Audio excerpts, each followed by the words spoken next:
Israel, US और Iran के बीच चल रहा युद्ध अब बहुत ही खतरनाक मोड़ पर पहुंच गया है। इस लड़ाई की वजह से जो तबाही मच रही है उसने पूरी दुनिया को चिंता में डाल दिया है।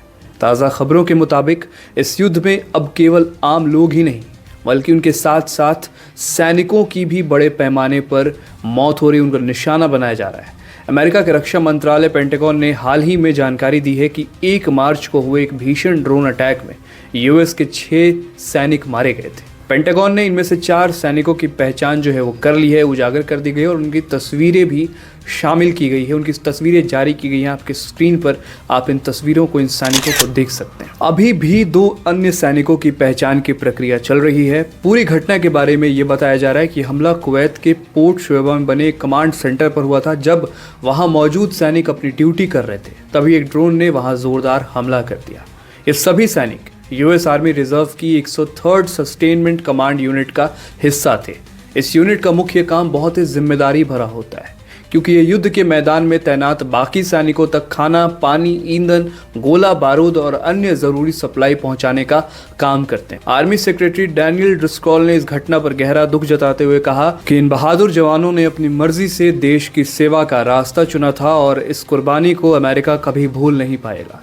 वहीं प्रेसिडेंट डोनाल्ड ट्रंप ने भी इस खबर पर अपनी प्रतिक्रिया दी है। उन्होंने मारे गए सैनिकों के परिवारों के प्रति संवेदना व्यक्त की, लेकिन साथ ही एक कड़वी सच्चाई भी सामने रखी।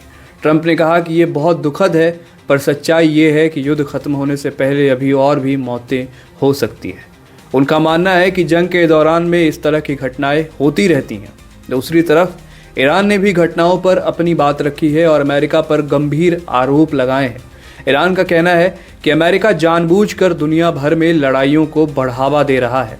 ईरान के सुप्रीम लीडर के ऑफिस के स्पेशल रिप्रेजेंटेटिव अब्दुल मजीद हाकिम इलाही ने एक इंटरव्यू में वाशिंगटन का असली मकसद केवल तेहरान को निशाना बनाना नहीं है, ये ऐसा कहा, बल्कि वो इसके जरिए अपनी वैश्विक दादागिरी कायम रखना चाहता है।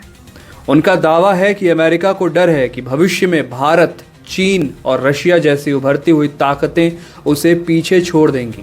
इसलिए वो नहीं चाहता कि दुनिया में उसके बराबर का कोई पार्टनर खड़ा हो।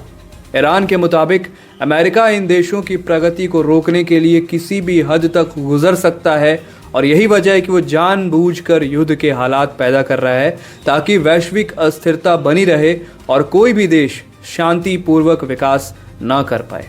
इसी बीच ईरान की सेना ने Islamic revolutionary guard corps IRGC ने एक और बड़ा दावा किया है। IRGC के प्रवक्ता brigadier general Ali Mohammad Naini ने कहा है कि उनके मिसाइल और ड्रोन हमले ने पर्शियन गल्फ के इलाके में अमेरिकी ठिकानों और युद्धपोतों को भारी नुकसान पहुंचाया है। उनका दावा है कि इन हमलों के डर से अमेरिकी विमान वाहक पोत USS अब्राहम लिंकन को ईरानी तट से पीछे हटने पर मजबूर होना पड़ा। ईरान ने अपनी इस जवाबी कार्रवाई को ऑपरेशन ट्रू प्रॉमिस 4 का नाम दिया है। ईरान की तरफ से ये भी दावा किया जा रहा है कि पिछले 2 दिनों से लड़ाई में अमेरिका के 650 से ज़्यादा सैनिक या तो मारे गए हैं या तो घायल हुए। हालांकि इन आंकड़ों की स्वतंत्र रूप से पुष्टि नहीं हुई है। युद्ध के मैदान से आ रहे ये दोनों तरफ के दावे अपनी अपनी जीत और दूसरे पक्ष की तबाही की कहानियां सुना रहे हैं। अमेरिका जहां ईरान के ठिकानों को ध्वस्त करने की बात कर रहा है, तबाह करने की बात कर रहा है, वहीं ईरान अमेरिका सेना को भारी नुकसान पहुंचाने का दम भर रहा है। लेकिन इन सब के बीच सबसे बड़ा सवाल ये है कि इस लड़ाई का अंत कब होगा। जिस तरह से हमले तेज होते नजर आ रहे हैं आए के दिनों में और अब परमाणु शक्तियों और बड़े देशों के बीच सीधे टकराव की स्थिति बन रही है, उससे आम जनता में दहशत का माहौल है। सैनिकों की जान तो जा रही है, साथ ही साथ अर्थव्यवस्था और आम लोगों के जीवन पर भी इसका बहुत खराब प्रभाव पड़ रहा है।